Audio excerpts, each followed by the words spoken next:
इस दुनिया में कोई भी ऐसा इंसान नहीं है जिस इंसान के पास परेशानी ना हो, लेकिन जब इंसान परेशानी में पड़ता है तो अपनी परेशानी को दूर करने के लिए किसी का राय मशवरा ज़रूर लेता है। लेकिन जो भी इंसान बिना किसी राय मशवरे के अपने परेशानी को दूर करने के लिए कोशिश करता है तो उसकी परेशानी जो होता है खुद उसके लिए मुसीबतों का पहाड़ बन जाता है, जिसकी वजह से उसका हंसता खेलता तक परिवार भी तबाह हो जाता है। आज के घटना में सेम कुछ ऐसे होता है कि एक पारिवारिक कलह की वजह से एक परिवार का मुखिया और उसके परिवार में एक अपना सदस्य होता है जो इस दुनिया को छोड़ के चला जाता है। लेकिन जब लोगों के सामने सच्चाई निकल के आती है तो इसे सुनने के बाद लोगों को अपने कानों पर कतई यकीन नहीं होता है।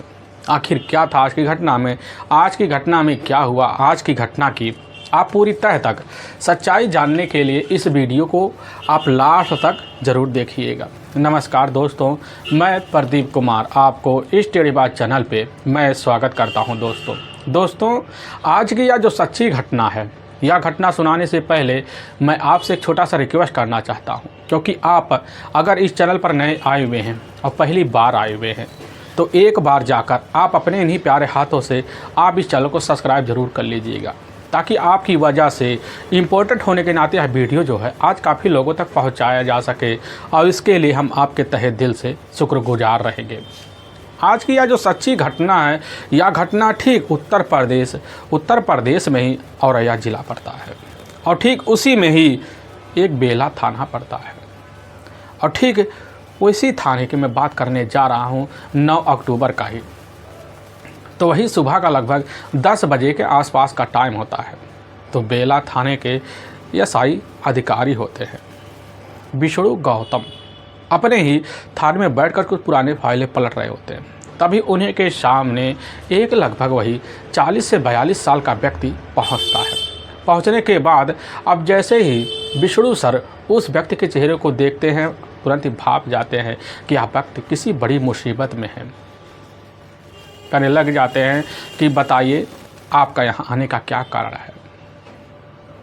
और जैसे यह नाम सुनता हुआ व्यक्ति कहने लग जाता कि साहब हमारा नाम है सोमेश उर्फ सोनू, जो ठीक आपके ही कस्बे की धर्मंगदपुर गांव के रहने वाले हैं। साहब हमारे पिता हैं बालेश्वर, और साहब हमारी ही भांजी है जो 4 साल के है। दोनों की हत्या साहब एक कमरे में की जा चुकी है। यह बात जैसे वहाँ के एसएचओ साहब विष्णु गौतम सुनते हैं, तुरंत ही अपनी टीम को लेते हैं। लेने के बाद इधर अब सोनू के ही घर पहुँच जाते हैं। लेकिन जब घर पहुँचते हैं, बाहर काफ़ी लोगों का वहाँ पर हुजूम उमड़ा हुआ है। तुरंत अपने सिपाही को लेते हैं, लेने के बाद उसी फ्लोर के ही दूसरी मंजिल में पहुँच जाते हैं। कमरे के अंदर दाखिल हो जाते हैं, देखते हैं कि सही में उसी कमरे में परिवार के मुखिया बालेश्वर का डेड बॉडी पूरी तरह से खून से लथपथ अवस्था में पड़ी होती है। लेकिन जो उनकी अपनी खुद की इधर भांजी होती है, भांजी बगल जो फर्श होता है उसी फर्श पर एकदम अचेत पड़ी होती है। तो पता चलता भांजी की भी मौत हो चुकी है। थाना सच्चो जो होते हैं उसी समय जब नज़ारा देखते वहाँ पे दंग से रह जाते हैं। घटनास्थल का तौर तरीके से निरीक्षण करना शुरू ही कर देते हैं। तभी वहाँ पर फोरेंसिक टीम भी पहुँच जाती है, अपने हिसाब की जांच पड़ताल करती है। तभी लगभग वहाँ से 2 लठ दूर पर एक फूंकी पड़ी होती है, जिसे लोग गांव के फुकनी बोलते हैं। पुलिस की टीम जब उसको अपने कब्जे में लेती है, देखती है कि वह तो पूरी तरह से खून से लथपथ अवस्था में है। पुलिस की टीम भी समझ जाती है कि इसी फुकनी का यूज करके बालेश्वर की हत्या की गई है। पुलिस की टीम वहाँ जितने भी खड़े व्यक्ति होते हैं उनसे कुछ पूछताछ करती है। जब पूछताछ किया जाता है तो यही पता चलता है कि आखिर जब शाम का टाइम होता, शाम के टाइम में बालेश्वर भी अपने पूरे परिवार सहित खाना पीना खाकर अपने दूसरी मंजिल में अपनी ही नतनी इधर 4 साल की बच्ची को लेकर सोने के लिए चले जाते हैं। लेकिन सुबह का जब टाइम होता है तो परिवार वालों को आँख भी खुलता है। लेकिन जब इधर बालेश्वर के कमरे में पहुँचते, जगाने की कोशिश करते हैं, पता चलता है कि वह तो पूरी तरह से खून से लथपथ अवस्था में है। यही सब नज़ारा देखकर वहाँ चीख निकल पड़ती है, क्योंकि बालेश्वर की अपनी जो पत्नी होती है मंजू ने पुलिस के सामने बेधड़क यही जवाब दिया हुआ था। लेकिन पुलिस की टीम जो थी जब इधर सोमेश से पूछने लग जाती है तो सोमेश कहता है कि साहब हम तो अपने पिता के ही बगल एक और कमरा है, उसी कमरे में सो रहे थे, लेकिन साहब हमें इसके बारे में कुछ अता पता नहीं है। लेकिन पुलिस की टीम जब पूरे परिवार वालों से पूछताछ शुरू कर देती है, पता चलता है कि उसी परिवार में जो 4 साल बच्ची होती है, उसकी अपनी जो माँ होती है पूनम, वहीं खड़ी होती है, जो पूरी तरह से दहाड़े मार कच्ची चिल्लाकर अवेच अवस्था में अब पड़ी होती है। पुलिस की टीम जब पूनम से पूछती है, पूनम भी कहने लग जाती है कि साहब हम तो अपना ससुराल वसुराल छोड़कर अपने ही मायके में कई महीनों से अपनी ही बच्ची को लेकर यहीं पड़े हुए हैं। साहब रोज़ बच्ची हमारे पास आ जाकर सो जाया करती थी, लेकिन साहब ना जाने कल क्या हुआ। इस शाम का जब टाइम होता है तो उसी वक्त हमारी जो अपनी बच्ची होती है वह अपने नाना के साथ सोने के लिए बड़ी जिद करती है, जिसकी वजह से हमारे पिता जो होते हैं वह उसी समय अपने ही नतिन को अपने साथ लेते हैं और लेने के बाद दूसरी मंजिल में चले जाते हैं, अपने कमरे में सो जाते हैं। सुबह के टाइम हमारी आंख खुलती है तो हमें बड़ा अचंभा लगता है कि अभी तक हमारी बेटी उठी क्यों नहीं, क्योंकि वह सबसे पहले उठ जाया करती थी, तो आज उठी क्यों नहीं। इसकी शिकायत अपनी माँ से करते तो हम अपनी माँ को लेते हैं और लेने के बाद जैसे ही साहब कमरे में दाखिल होते हैं तो यही नज़ारा देखते हैं। पुलिस की टीम कहने लग जाती है कि आपको क्या लग रहा है कि आपकी बेटी आपके पिता बालेश्वर के साथ ऐसा कौन कर सकता है? क्या आपके पिता की किसी की दुश्मनी है, लेन देन भी है? लेकिन जब यह बात पूनम सुनती है कहने लग जाती कि नहीं साहब, हमारे पिता का किसी से कोई दुश्मनी नहीं है, ना उनका किसी से लेन देन है। उनके पास इतने खेतिहर ज़मीन थे, इतने पैसे थे, एक तो वो फौजी थे रिटायर, उनके पास वैसे पेंशन आते थे, तो आखिर वह किसी से क्या लेन देन करे और उनका किसी से क्या दुश्मनी होगा। यह बात जैसे ही विष्णु गौतम सुनते उनको भी यकीन हो जाता कि आखिर जो होता है बाहर के व्यक्ति से इनका क्या रंजिश हो सकता है। मंजू से पूछा जाता, मंजू वही बात अब दोहरा देती है और वहीं पर खड़े सोमेश उर्फ सोनू से भी यही बात पूछा जाता और सोमेश भी पुलिस के सामने यही बात दोहरा देती है। पुलिस की जो टीम होती है वहाँ दोनों की बॉडी को पंचनामा भरती है और पंचनामा भरने के बाद अपने ही नज़दीकी सरकारी जो अस्पताल होता है उसी में पोस्टमार्टम के लिए अब भिजवा देती है। पुलिस की टीम जो होती है इधर मंजू की तहरीर पर अज्ञात हत्यारों के विरुद्ध मुकदमा दर्ज कर लेती है और इस केस को सुलझाने के लिए लग जाती। सबसे पहले पूरे प्लाट का तौर तरीके से निरीक्षण करती है, जांच पड़ताल करती है, इर्द गिर्द जाकर मुआयना भी कर लेती है, तो पता चलता है इस घर में कोई बाहरी व्यक्ति बिना किसी मर्जी के अंदर दाखिल नहीं हो सकता। पुलिस की टीम जो होती है इस केस को सुलझाने के लिए इसकी जो सूचना होता है अपने से बड़े अधिकारी और साथ में थाना इंस्पेक्टर की भी मदद ले देती है। थाना इंस्पेक्टर जो होते हैं उसी समय इस केस को सुलझाने के लिए लग भी जाते हैं। तभी पुलिस की जो टीम होती है अब जाती है दोबारा और जाने के बाद इधर बालेश्वर के कुछ करीबियों से पूछताछ करती है। तभी उन्हीं करीबियों के द्वारा एक चौंकाने वाली रहस्य पुलिस के सामने निकल के आ जाता है। पता चलता है कि बालेश्वर की अपनी मझली बहू है सीमा। बालेश्वर उसी को लेकर अपने ही बड़े बेटे इधर सोमेश उर्फ सोनू से आए दिन झगड़े तकरार किया करते थे, लेकिन कुछ दिन पहले इतने तगड़े झगड़ा हुए थे जिसकी वजह से सोमेश अपने पिता को धमकी तक दे बैठा था। पुलिस जैसे ही अब इधर खबर पाने के बाद बिना टाइम गंवाए शंका की वजह से अब जाती है सोमेश उर्फ सोनू को अपने कस्टडी में तो लेकर थाने पहुंच जाती है। लेकिन सोनू जो होता है पहले पुलिस के सामने बड़ी बलगलाने वाली बातें करता है, इधर उधर की बात करता है, लेकिन पुलिस को तो पहले यकीन होता है। इसीलिए पुलिस की टीम जैसे शक्ति दिखाती है तो सोनू पुलिस के सामने टूट जाता है और अपने पिता और अपने ही इधर भांजी जो 4 साल की बच्ची होती है अपने हाथों से की हुई हत्या का राज खोल देता। लेकिन जो सच्चाई सबके सामने रखता है इससे भी रिश्ते भी तार तार हो जाते हैं। असल में उसी उत्तर प्रदेश का जाना माना शहर पड़ता है औरैया और ठीक उसी में ही इधर धर्मंगदपुर गांव लगता है। उसी गांव के रहने वाले होते हैं बालेश्वर पांडे। अपनी पत्नी भी होती है उनकी मंजू, जिनके टोटल 5 बच्चे होते हैं, जिसमें 3 बेटे होते हैं और 2 बेटियां होती हैं। सबसे बड़ा जो बेटा होता है इधर सोमेश उर्फ सोनू होता है, दूसरे नंबर का बेटा होता है मोनू और तीसरे नंबर का उनका अपना बेटा होता है अब इधर नीरज। लेकिन उनकी जो अपनी बेटियां होती हैं नीलम और पूनम। लेकिन जब नीलम और पूनम शादी की दहलीज पर पहुंचती है तो उसी समय कैसे न तैसे कर इधर बालेश्वर जो होते अपने दोनों बेटियों की शादी तौर तरीके से भी अब करवा देते हैं। लेकिन इधर बालेश्वर का जो अपना मूल निवास होता है वह मूल निवास इटावा का ही जाना माना एक गांव पड़ता है, वहीं का होता है। मौके पर एक सेना के अधिकारी भी होते हैं, लेकिन कुछ साल बाद उनकी रिटायरी का भी डेट आ जाता है, जिसके बाद रिटायर होकर अपने घर में अब बैठ जाते हैं। लेकिन बैठने के बाद अपने घर और अपने परिवार को सजाने के लिए भी लग जाते हैं। उनके पास कुछ अपनी पुश्तैनी ज़मीन भी होती है। अब उसी में जाकर एक आलीशान मकान बनवा लेते हैं और मकान में धौल से अपने तरीके से रहना शुरू कर देते हैं। बड़े तरक्की वक्त है, जल्दी से घर की तरक्की जब आ जाती है, यह देखकर बालेश्वर का जो दिल होता है बड़ा खुश हो जाता है। लेकिन उनका जो अपना बड़ा बेटा होता है इधर सोमेश उर्फ सोनू, जैसे ही अपनी उस स्थिति पर पहुंचता है जिस स्थिति पर उसका दिमाग काम करने के लिए पूरी तरह से खुल जाता है, लेकिन उसी वक्त अपना घर बार छोड़कर मौके पर कहीं चला जाता है। इधर सोनू की तलाशी करने के लिए बालेश्वर और साथ में मंजू और साथ में उनके दोनों अपने दो बेटे होते हैं काफ़ी ज़्यादा परेशान हो जाते हैं। लेकिन इधर सोनू का कहीं अता पता नहीं चलता है। ऐसे तलाशी करते करते लगभग पूरे का पूरा 3 साल का वक्त निकल जाता है। लेकिन ना जाने कैसे इधर सोनू जो था घूमता टहलता अपने घर पहुंचता है। लेकिन सोनू को देखकर पूरे परिवार वाले बड़े खुश हो जाते हैं। अपने घर में तौर तरीके से सोनू को ठिकाना पे दे देते हैं। लेकिन बालेश्वर का अपना दूसरे नंबर का जो बेटा होता है इधर मोनू भी अपने घर में तो रहता है, लेकिन अपने घर में जो उसके रहने का जो हिसाब होता है वह काफ़ी अलग सा होता है।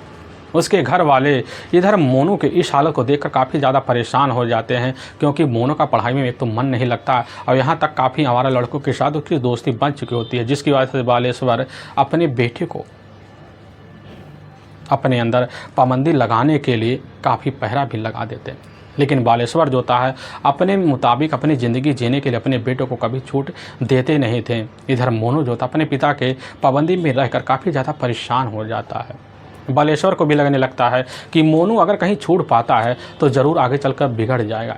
इसीलिए वह ठान लेते हैं क्यों ना मोनू की जो शादी होती है तौर तरीके से करा दिया जाए। तो मोनू को शादी कराने के लिए मौके पर लड़की की तलाशी करते हैं। तभी पास की एक लड़की होती है खूबसूरत, जिसका नाम अब सीमा होता है।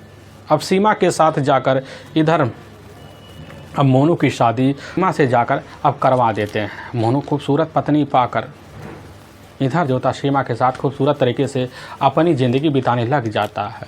लेकिन मोनू और सीमा की जो शादी का लगभग 5 साल का वक्त बीत जाता है, लेकिन मोनू के बीच कोई बच्चा गोद में नहीं खिल पाता, जिसकी वजह से इधर सीमा भी काफ़ी ज़्यादा परेशान हो जाती है। यहाँ तक काफ़ी लोगों का सहारा लेती है, कैसे ना तैसे कर कर अपने गोद में बच्चा देख पाए, लेकिन सीमा के गोद में बच्चा नहीं खिल पाता। काफ़ी डॉक्टरों के पास जाती है, काफ़ी ओझों के पास जाती है, लेकिन तब भी सीमा को बच्चे का सुख नहीं मिल पाता, जिसकी वजह से सीमा की जो अपनी सास होती है मंजू, इधर सीमा के ऊपर काफ़ी ज़्यादा पाबंदियां लगा देते हैं, जिसकी वजह से सीमा भी अपने घर में काफ़ी ज़्यादा परेशान हो जाती है। लेकिन सीमा जब परेशानी को देखती है अपने पति इधर सोनू को काफ़ी ज़्यादा कोसती है। अब सोनू भी परेशान हो जाता है और इधर उधर घूमना टहलना और ज़्यादा लगा, जिसकी वजह से उसका दिमाग इधर काम करना बंद कर देता है। यहाँ तक कि जब रात बिरात गायब भी रहता, पता चलता घर वाले जब खोजबीन करते हैं किसी मंदिर के चौखट पर सोता हुआ मिलता। यही हसर देख कर इधर जो होता है सीमा भी काफ़ी ज़्यादा परेशान हो जाए। तो उसको लगने लगता है एक तो हमारा पति निठल्ला है और हमारे पारिवारिक जो खर्चा होता है वह कैसे टलेगा। यही सब सोच साझ कर इधर सीमा परेशानी में डूब सा जाती है। लेकिन कैसे ना तैसे कर कर इधर वक्त जो होता है अब गुजरने लग जाता है। गुजरते गुजरते कई महीने जब बीत जाते हैं तो सीमा को लगने लगता है कि हमारे पति की वह बस की बात नहीं है जो हमें चाहिए। तो इसी बीच सीमा के जो अपने ससुर होते हैं बालेश्वर मौके पर घर में दिन भर निठल्ले बैठे रहते थे। लेकिन बालेश्वर की जो नज़र होती है एकदम सीमा के करीब जब पहुंचती है तो सीमा के उस अवस्था को देखकर वह भी एकदम अपने दिल में बसाने के लिए सीमा को ले लेते हैं और उसी दिन से सीमा के इर्द गिर्द घूमना शुरू कर देते हैं। रिश्ते को तार तार करने के लिए वह हमेशा तैयार खड़े रहते थे। लेकिन धीरे धीरे समय के हिसाब से बालेश्वर शराब की लत लगा लेते हैं। लगाने की वजह से आए दिन शराब पीकर अपने घर आते हैं और घर आने के बाद थोड़े बहुत बखेड़े करते, फिर जाकर अपने चारपाई पर अब सो जाया करते थे। तभी एक दिन होता कि कुछ ऐसा ही है। शाम का जब टाइम होता बालेश्वर एकदम नशे में अपने घर पहुंचते हैं, अपने कमरे के अंदर अब दाखिल हो जाते हैं। जैसे ही दाखिल होते हैं तो उनका कमरा उनके सामने तो नज़र आता है, लेकिन उनके जो पैर वो दूसरी तरफ चल पड़ते हैं। जिस कमरे में उनकी अपनी बहू जो होती है, इधर सीमा काफ़ी गहरी नींद में सो रही होती है, उसी वक्त वहीं जाते उसी चारपाई पर सो जाते हैं जिस पर उनकी अपनी बहू सीमा गहरी नींद में सो रही होती है। और जैसे ही सोते हैं तो देखते हैं कि वह तो हमारी बहू एक बार चौंक पड़ती है, लेकिन सीमा भी चौंक पड़ती है, वह खट हो रही होती है। लेकिन वहाँ से सीमा तो हट जाती है बोल बाल के, लेकिन वहाँ पर बालेश्वर भी समझ जाते हैं कि हमारी बहू चाहती क्या है। यही सब असमझ में इधर बालेश्वर जो होते हैं दूसरे दिन भी यही हालत दिखाना शुरू कर देते हैं। छेड़ने छाड़ने की जो अवस्था होती है बालेश्वर का इधर सीमा के खिलाफ दिन ब दिन बढ़ने शुरू हो जाते हैं। उनको भी लगने लग जाता है कि आखिर सीमा की कुछ अपनी ज़रूरतें हैं। यही सब सोच साच कर बालेश्वर अब सीमा के ऊपर काफ़ी कड़ी निगाह लगा बैठते हैं। तभी एक दिन जैसे रात का टाइम होता है उसी वक्त बालेश्वर अपने कमरे में तो सो रहे होते हैं। देखते हैं उनकी जो अपनी पत्नी होती है मंजू काफ़ी कड़ी नींद में सो रही होती है अपने कमरे में। इस अवस्था को देखकर बालेश्वर उठते हैं। उठने के बाद अपनी बहू के कमरे की तरफ जाते हैं। देखते हैं दरवाज़ा खुला हुआ, घर के अंदर दाखिल हुआ। जिस चारपाई पर उनकी अपनी बहू सो रही होती है उसी चारपाई पर बैठ जाते हैं। लेकिन इधर थोड़ी बहुत मनमानी जैसे ही सीमा के साथ करना शुरू कर देते हैं तो सीमा जो होती है थोड़ी देर बाद हामी भर लेती है और वहीं दोनों के बीच इधर संबंध बन जाता है।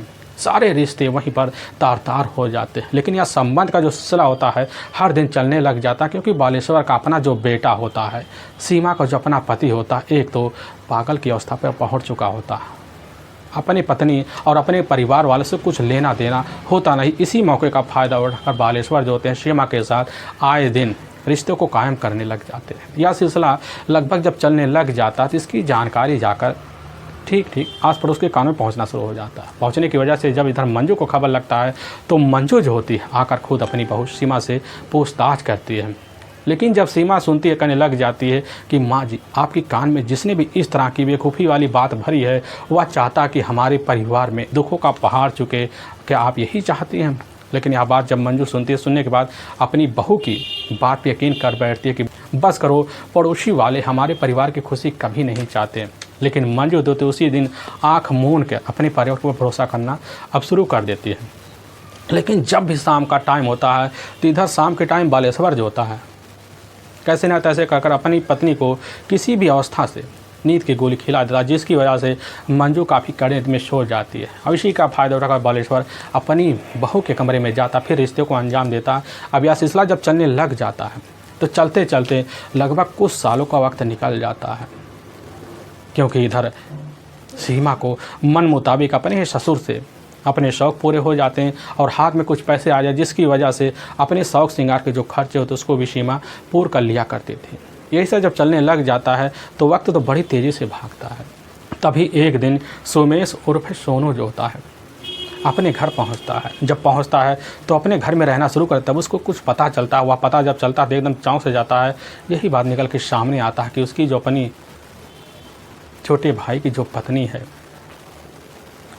सीमा का अफेयर जो होता है हमारे ही पिता बालेश्वर के साथ कई महीनों से चल रहा है। और जब जानता है, जानने के बाद सीधा यकीन नहीं करता, बल्कि सोचता है क्यों ना दोनों को एक बार नंगे हाथ धर दबोचा जाए। और इसी फिराक में लग भी जाता। तभी एक दिन अपने ही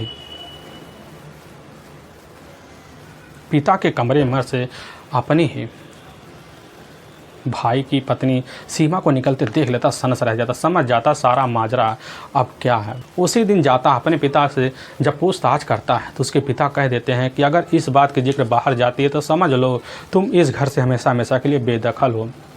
अब सोनू यह बात सुनता है, सुनने के बाद सनस रह जाता है, लेकिन वहीं पर अब झगड़े तकरार शुरू कर देता है। अब झगड़े तकरार जो होता है इधर सोनू और साथ में बालेश्वर के बीच हर दिन शुरू हो जाते हैं। जब भी शाम का टाइम होता है तो नशे की लत में इधर लौटने की वजह से इधर सोनू अपने पिता से झगड़े तकरार करता है। लेकिन इसी बीच इधर बालेश्वर की जो अपनी बेटी होती है पूनम अपनी ससुराल वालों से झगड़ा तकरार कर अपनी 4 साल बच्ची को लेकर अपने ही मायके में आ जाती है, रहना शुरू कर देती। तभी उसको भी पता चल जाता कि हमारे पिता और हमारी भाभी के बीच कैसा रिश्ता है। और इसी को लेकर इधर पूनम भी अपने पिता से लड़ झगड़ बैठती।